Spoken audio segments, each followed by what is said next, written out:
दारागाव picnic spot नै सफैबाय। हनै भुटानफोर बेयाव ओरैबायदि माने हिउज मानसि जायो जेब्ला निउ इयारनि टाइम हा बेयाव हाबफैनो थाखाय जोंहा मोनसे टिकेट लानांगौ जायो। टिकेट लानांगौ बेलाय टिकेटआ होबाय आं ओरै देखायबा मिथिया दा उनजों देखायफिनगोन आं बेलाय फैदों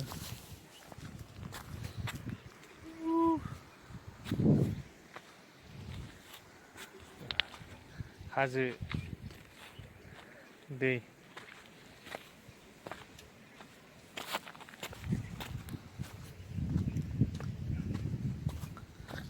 भिडिअ खालामबाय नै इन्ड' Bhutan do not cross border होनलायनाय बे ओरैथिंनिया जाहैबाय आंनि खिथु नैबेनि खिथु मा जाहैबाय भुटान जाहैबाय ओमफ्राय ओरैनि सिगांनिया जाहैबाय इन्डिया जाहैबाय।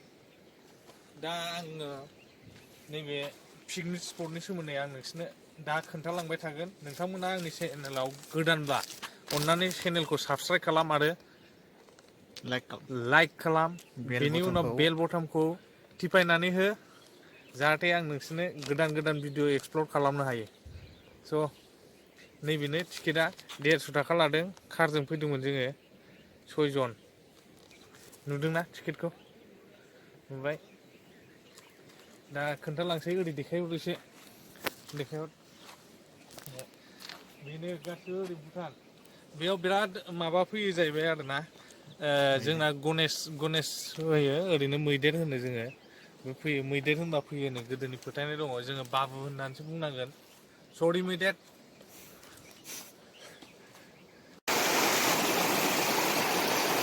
नै दैया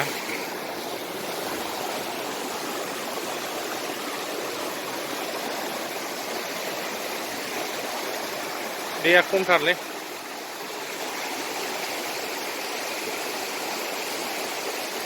दैज्लाङावबा एसे साबसिन जागोन।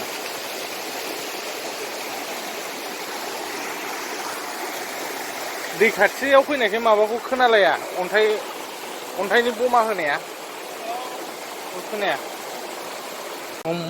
मंगलां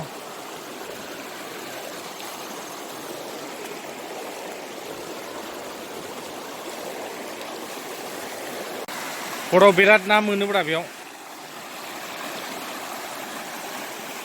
हराव दावख्लायबोयो नाया अन्थाइ देदोल' होमबा मोनबायबो।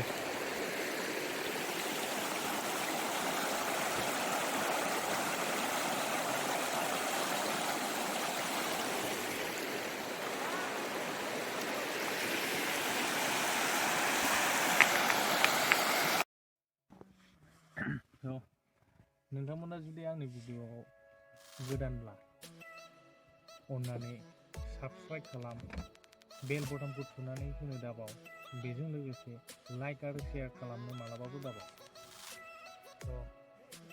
दा नोंथांमोना आंनि चेनेलखौ नायलांबाय था आंखौ मटिभेसन हो दा बेखौनो आङो नोंथांमोननिफ्राय लुबैयो आरो सापर्टखौ